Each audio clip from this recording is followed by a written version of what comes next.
Hey, hello everyone. Welcome to the Python for Data Engineering series. This is my first YouTube video series and I am really excited to start this journey with you guys.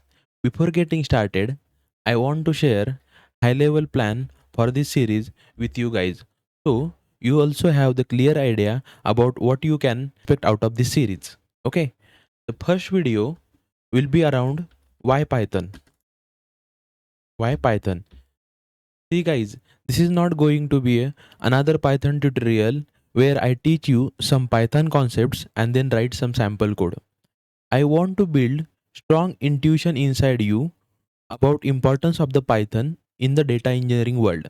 So you don't learn just Python as another programming language, but you learn with the clear purpose, strong motivation and real world context, right? Now, once I am able to convince you about the importance of the Python, the second video will be around how Python works internally. Okay, so this is going to be really important, guys, because for every code we write, you will be able to relate how it's behaving internally. So you will be able to write more optimized and accurate code. We are going to understand in this video basically how Python works internally, what happens at the backend when you write the code. After this, the third video will be around fundamentals of the Python. Okay. Now, once you have strong understanding about internal working of the Python, we will be building solid understanding in fundamentals of the Python. Here we we will learn lot of concepts and write some sample code to verify our understanding. Okay, so this is probably going to be the last theoretical video, and after that everything will be a practical. So we will be learning Python through implementation. Through implementation. Now see guys, under section 4 there will be a multiple videos. Based on concept we want to learn, I will be picking one use case. At the start of the video, I will explain briefly about the concept which we are going to learn in that particular video, and then we will directly start with the implementation of that concepts during building solution for that use case. This is really going to up your game in Python as well as in data engineering because we are going to learn everything practically. Okay. So guys, this is the overall plan. I hope you guys like this plan and I know you are equally excited to start with this series. With that, let's start with our first session. Now, first session is about why Python needed for data engineering. Okay. See, if we are learning anything, we should know why it's needed. Otherwise, learning it will not make sense. Okay. Now, before explaining what is the importance of the Python in the data engineering world, let me tell you what is data engineering. Okay, you don't worry guys, I am not going to give you any bookish definition about the data engineering, but from my perspective, data engineering is simply a 5-step process, nothing more than that. Okay, so first step is collecting data from different sources and bringing it into one storage. In case of any organization guys, data will be scattered into different sources like SAP, Salesforce or files. Like some data will be stored in SAP, some data will be stored in Salesforce and some data will be stored in file. If you want to fetch some insights from this data, we cannot do that because this data is scattered. Okay, so first step in any data engineering problem is to bring that data into one place. This is also known as the data ingestion. Okay, so this is the first step for any data engineering problem you take. Okay, the second step is cleaning this data, cleaning the data and bringing it into one unified format. Okay, now in the first step we brought all the data at one place. That's fine, but every source system will store data into their own native format. For example, SQL will store data into SQL tables. Files will store data maybe into a JSON or CSV format. Now, if we want to do any operation on this data, we cannot do operation as a whole on all the data. So before doing any operation, we need to bring this data into one uniform format, maybe in CSV, maybe in JSON, maybe into SQL tables. Okay, so we can perform some operations. That's the second step. Now in this step, we also clean some data. See, in the source, data is stored in raw format. So it contains nulls, duplicates. So we'll remove this in the second step. So in the second step, we are doing two things. First is bringing data into one uniform format and then cleaning the data. Okay. Now, third step is transforming this data, to build business KPIs. In third step, based on business requirement, we need to build business KPIs. KPIs are basically data inside that business wants to know. Okay. For example, sales per store. So business wants to know what is the sales for each store. So based on that, they can take some business decisions. For example, if there is a low sale for particular store, they can analyze why the sale is low and then they can take required measure to increase the sales.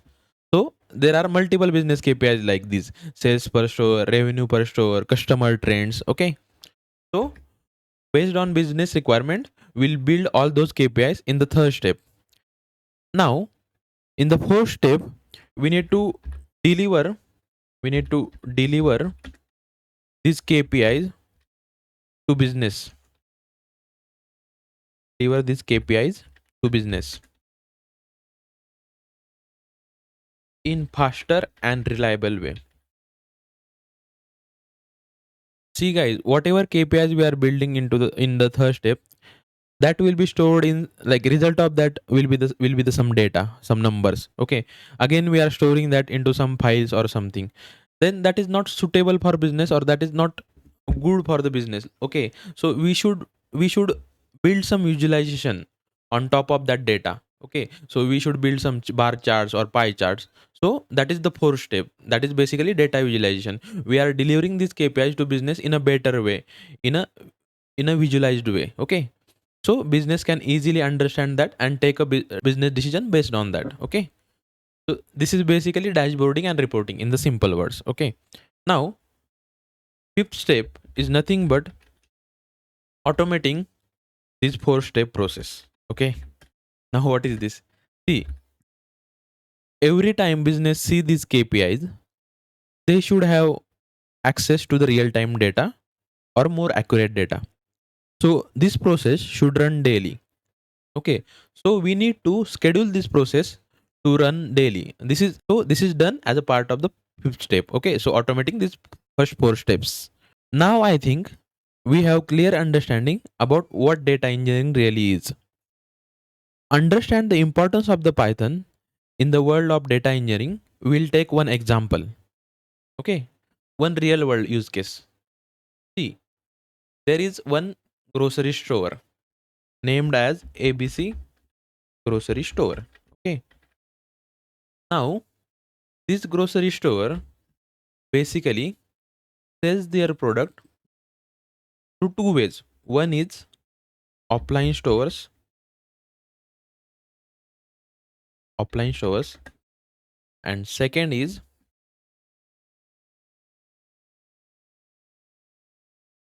e-commerce, means basically through website. Okay. So this store is selling their product through these two ways. Okay. Now, business wants to track some KPIs so they can take some business decisions. Now, these KPIs are like sales per store, revenue per store.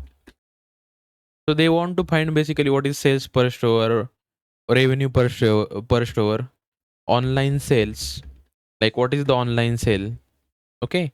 Then customer trends. So customer trend is basically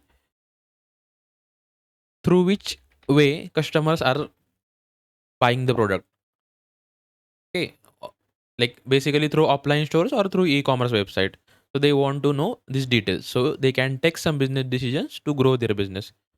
Now our task is to build data engineering solution achieve this to basically get these KPIs. Okay. Now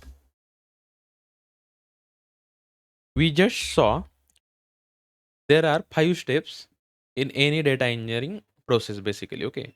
Same 5 steps we are going to follow while solving this problem. And and in these 5 steps you will see how heavily we are using the Python, and then you will get what is the importance of the Python in the data world. Okay. See, the first step is a data ingestion. Okay. Now these offline stores store their data into some SAP software. Okay. And this e-commerce website store their data into S3 bucket. This is a basically storage provided by Amazon. Now we need to bring this data into one place. Data is scattered at 2 places. There are basically 2 sources for our data: SAP softwares and ES3 bucket. In data ingestion, we'll bring this data into one place. That might be ADLS Gen 2 storage provided by Microsoft. You can bring anywhere. I'm just taking one example. Okay.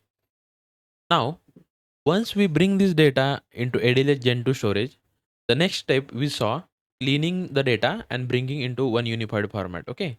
So here also our second step will be same, cleaning the data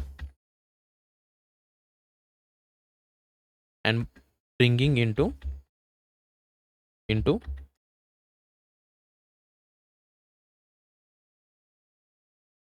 unified format. Now see, SAP software will store data into their own format, and then S3 bucket will also store data into some formats like CSV and JSON. Now we need to bring this data into one unified format. That may be a CSV. Let's consider we are bringing it into a CSV. Then we need to read this data and bring it into and save it into a CSV format. Also, this is a raw data. This is basically operational data. Whatever operations are happening in this ABC grocery store, those data is getting stored into SAP softwares and S3 bucket. So we also need to clean this data to remove duplicates and nulls. That also will be done as a part of the step 2. Okay. So in step 2, basically we have all the data in one unified format and it is cleaned as well. We don't have duplicates or nulls. Okay. Now once we have data, once we have clean data, we can build KPIs on top of this data, right?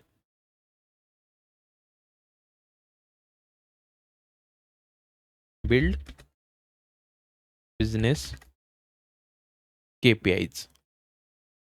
See, we have the data at one place and it's in clean format as well. So now we can build the business KPIs, whatever business wanted, like total daily sales, revenue per store, online sales, and customer trends. Okay. So this will be done in third step. As of now, I am explaining you just the process. How it will be done, I will explain once we complete all the steps. Okay. Now, now in the fourth step,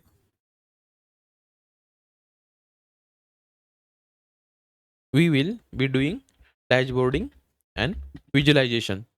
Dashboarding and visualization. Now here we'll be plotting some bar charts, pie charts, or any other charts so business can view this data in a better and simpler way. Okay.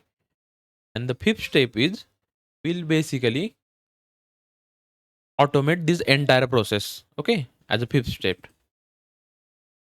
Now, fine. We got the solution. Like on paper, we have the solution. But how to implement it? Okay. Now again, let's go to the step 1. In step 1, what we need to do? We need to read data from different sources. So we need to connect to the different sources, and then we are writing data into one destination, that is the AD legend to storage. So we need to connect to that storage as well. So how we can do this? See, all these things can be done using Python, using a single language, which is a Python. Okay. So Python has a capability to connect different sources. It has a libraries and API support, so it can connect with the any source. Okay. And also enterprise systems like SAP, Salesforce, or you anything, any system will provide API which supports Python. Okay. So see, this entire step can be done using Python. Python can connect with the SAP S3, read that data, and then it has a capability to connect with the ADLS Gen 2 storage as well. So it can write data through the storage as well. Okay. Step one, we can entirely do with the Python. Okay. Now, next step is cleaning the data and bringing into unified format called CSV. See, again, Python can connect with this source. It can also read data from these sources. Okay. And after that, once we have data into ADLS Gen 2 storage, it can also read data from this ADLS Gen 2 storage. And then Python has a libraries like pandas, NumPy, which can read data and perform operation on that data, like removing nulls, removing duplicates.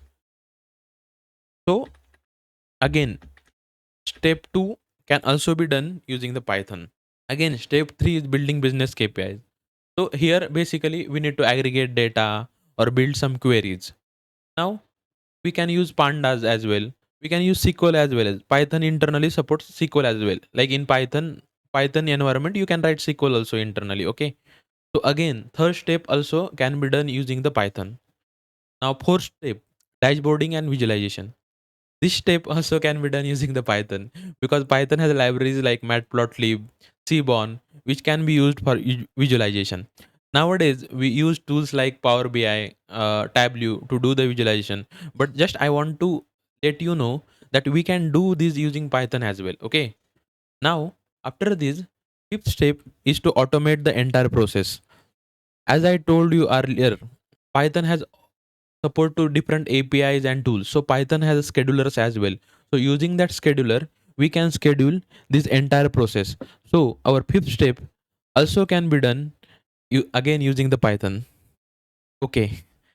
During the entire use case discussion and building solution for it, we saw how Python is integral part of data engineering. And if you up your game in the Python guys, you will be really going to make impact in data engineering domain. That's not all. Even popular DE platforms like Databricks, Snowflake supports Python heavily. So once you have mastery in Python, you can ace any data engineering platform or technology. Also, that's not all. Framework used to build AI applications like LangChain, LangGraph, Crew AI can be coded, or basically we can build application using Python using these frameworks. So even if you are looking to become data and AI engineer, Python is going to be your strongest weapon, guys. So that's all. I hope by end of this discussion, I was able to convince you about integral role of Python in the data engineering space.